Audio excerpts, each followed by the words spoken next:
இடஒதுக்கீடு பேசுற ஒரு இயக்கம் தனியார் மயத்தை எதிர்க்கலன்னா அது முழுமையான இடஒதுக்கீடு பிரச்சாரமா இருக்குமா? சமூக நீதியை பேசுற இயக்கம் ஆணவ கொலைகளுக்கு எதிராக கோபப்படலைன்னா அது சரியான சமூக நீதியா இருக்குமா? நிலமே இல்லாதவங்களுக்கு சொத்துரிமை தரேன்னு சொன்னா நிலம் கொடுத்தாதானே அது சொத்துரிமையா மாறும். இப்ப நான் திராவிட இயக்கத்தை விமர்சிக்கிறேன்னா திராவிட இயக்கம் பலவீனம் ஆயிடுச்சுன்னு அர்த்தமா? திராவிட இயக்கத்தை பலப்படுத்துறதுக்கு என்னுடைய பேச்சு உதவுதுன்னு அர்த்தமா? ஏகாதிபத்திய எதிர்ப்பையும் சாதி ஒழிப்பையும் இணைத்து பேசியது மட்டுமல்ல, சாதியின் உயிர் நாடு எது என்று அறிந்து சரியாக எதிர்க்கிற இயக்கம் கம்யூனிஸ்ட் இயக்கம் தான். காங்கிரஸ் கட்சி ஜாதி ஒழிப்புல என்ன பங்களிப்பை செலுத்துச்சு விடுதலைக்கு முன்னாலையும் விடுதலைக்கு பிறகு? நீங்க ஆர்எஸ்எஸ் அமைப்பு விமர்சிக்கல, நம்ம ரிஜெக்ட் பண்ணோம். நம்ம மட்டும் இல்ல, அண்ணல் அம்பேத்கர் இந்து ராஷ்டிரம் அமைத்தால் அது பேரழிவாக முடியும் என்று சொல்லுவது விமர்சனம் இல்ல, ரிஜெக்ஷன். அது ஓகே. முறக்கப்பேசினர்களுக்கு வணக்கம். வணக்கம். தமிழ்நாட்டில் சுயமரியாதை இயக்கத்தோட நூற்றாண்டு இப்போ நடந்துச்சு. அதில் திமுகவை சேர்ந்த திரு ராசா அவர்கள் வரலாற்றை ஆய்வு பண்ணுறதுக்காக சில விமர்சனங்கள் சொல்கிறேன்னு சொல்லி சில இயக்கங்கள் மேலே விமர்சனம் வச்சார். கம்யூனிஸ்ட் இயக்கங்கள் மேலேயும் ஒரு முக்கியமான விமர்சனத்தை வச்சார். அவங்க அன்னைக்கு வர்க்கம் தான் முக்கியம் சொல்லிட்டு ஜாதி பிரச்சனைகளை கண்டுகொள்ளவில்லை. இன்னைக்கு பார்த்தீங்கன்னா அவங்கெல்லாம் பெரியார் தான் தேவைன்னு சேர்ந்துட்டாதான் சொல்லி சொன்னாங்க. ஒரு விமர்சனத்தை வச்சிருக்காரு. அவரே சொல்றாரு இதை வரலாற்றை ஆய்வு பண்ணி பார்க்கறது தான் அப்படின்னு சொல்றாரு. அந்த விமர்சனத்தை நீங்க எப்படி பாக்குறீங்க? சுயமரியாதை இயக்கத்துடைய நூற்றாண்டை கொண்டாடுறீங்க. சுயமரியாதை இயக்கம் உருவாகி வளர்ந்து வந்தபோது கம்யூனிஸ்டுகள் பெரியாரை நோக்கி நெருங்கினார்கள்.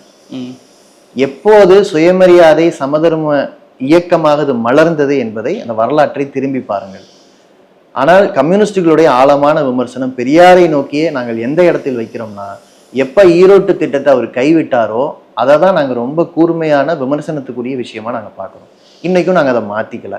ஏன்னா சுயமரியாதை சமதர்மம் என்று இணைவது ரொம்ப ரொம்ப முக்கியமான புள்ளின்னு நான் நினைக்கிறேன். அதாவது இந்தியாவில் உருவான சாதி எதிர்ப்பு இயக்கங்கள் ஏகாதிபத்திய எதிர்ப்பு இயக்கத்தையும் சேர்த்து முன்னெடுத்திருந்தால் இங்கு தேசிய இயக்கம் ஒற்றை காலில் நொண்டி கொண்டிருந்திருக்காது.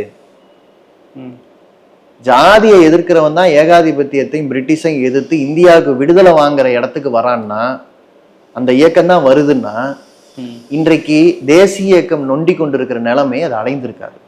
தேசிய இயக்கம் நொண்டி கொண்டிருக்குன்னு எதை சொல்றீங்க? புரியல. அதாவது தேசிய விடுதலை இயக்கம்னா இப்ப காங்கிரஸ் கட்சியை பிரதானமா நீங்க சொல்லுவீங்க. காங்கிரஸ் கட்சி ஜாதி ஒழிப்புல என்ன பங்களிப்பை செலுத்துச்சு விடுதலைக்கு முன்னாலையும் விடுதலைக்கு பிறகு? ஓகே, சரியா? பெரியார் இயக்கமோ கம்யூனிஸ்ட் இயக்கமோ செஞ்சதோட ஒப்பிடும்போது ஒரு குறிப்பிடத்தகுந்ததா நம்ம சொல்ல முடியாது. ஆனா ஒருவேளை பெரியார் இயக்கம், அண்ணல் அம்பேத்கர் இயக்கம், கம்யூனிஸ்ட் இயக்கம் இதுவெல்லாம் இந்த நாட்டுல விடுதலை போராட்டத்தை வென்றெடுக்கிற இடத்துக்கு வந்திருந்தாங்கன்னா என்ன இருக்கும்? நான் என்ன கேட்கிறேன், அண்ணா ஏன் பெரியாரை விட்டு பிரிகிறார்? பெரியாரை பத்தி அவதூறான கருத்துக்கள்லாம் சொன்னதெல்லாம் தள்ளி வைங்க, அது வேண்டியதில்லை. ஆனா அண்ணா பிரியும் போது இந்திய விடுதலையை அவர் ஏற்கிறார். அண்ணா ஏத்துக்கிட்டார். கருப்பு தினம்னு சொல்லல. அதே மாதிரி தேர்தலில் பங்கெடுக்கிற முடிவு எடுக்கிறார். இந்திய அரசமைப்பை அவர் ஏத்துக்கிறார். திராவிட நாடு தான் பேசுறாங்க, ஆனா கம்யூனிஸ்ட் இயக்கம் மொழிவழி மாநிலத்துக்காக போராடுது. அதையும் மனசுல வச்சுக்கோங்க.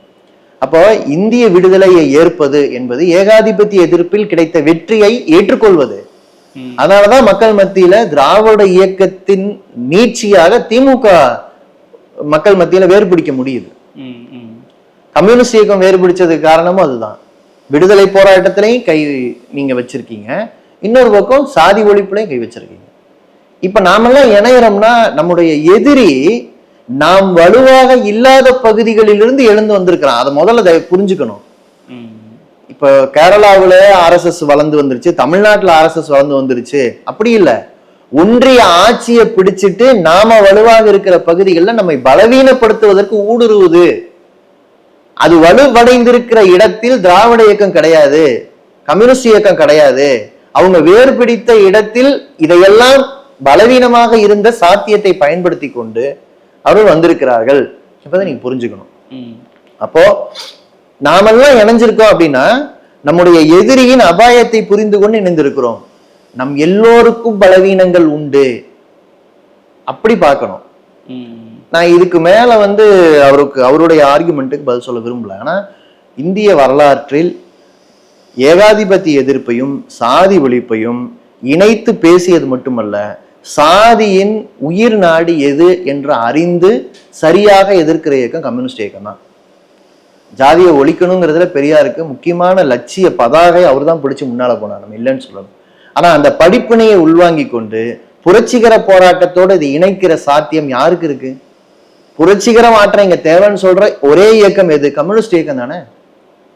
ஏங்க, நிலம் இல்லாதவர்களும் நிலம் இருக்கிறவர்களும் 2 பேர் இருக்கிற நேரத்துல அனைவருக்கும் சொத்துரிமை, பெண்களுக்கு சொத்துரிமை என்று சொல்வதுல என்ன பொருள் இருக்க போகுது?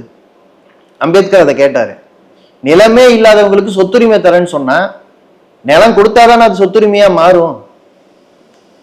சாதிங்கிறது வெறுமனே சாதி ஒடுக்குமுறையா, பெண்ணடிமைத்தனமும் சேர்ந்தது தானே. இது ரெண்டுமே சொத்துரிமையும் உற்பத்தி முறையும் அது மேல இருக்கிறது தானே. இடஒதுக்கீடு பேசுற ஒரு இயக்கம் தனியார் மயத்தை எதிர்க்கலன்னா அது முழுமையான இடஒதுக்கீடு பிரச்சாரமா இருக்குமா? சமூக நீதியை பேசுற இயக்கம் ஆணவ கொலைகளுக்கு எதிராக கோபப்படலைன்னா அது சரியான சமூக நீதியா இருக்குமா? சுயமரியாதை திருமணங்களை நாம தான் நடத்தி வச்சோம். ஆனா ஆணவ கொலைகள் நடக்கும்போது அதே போல ஒரு சமுதாய கூட்டணியை நாம் ஏற்படுத்தணுமா?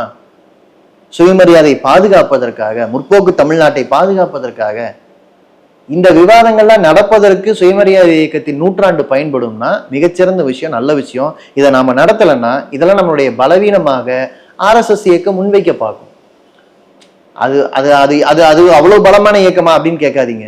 நம்முடைய பலவீனங்களில் தாக்குவதன் மூலமாக நாமும் அவர்களும் ஒன்றுதான் என்று ஆக்குவதற்கு தான் அவங்க முயற்சி பண்ணுவாங்க.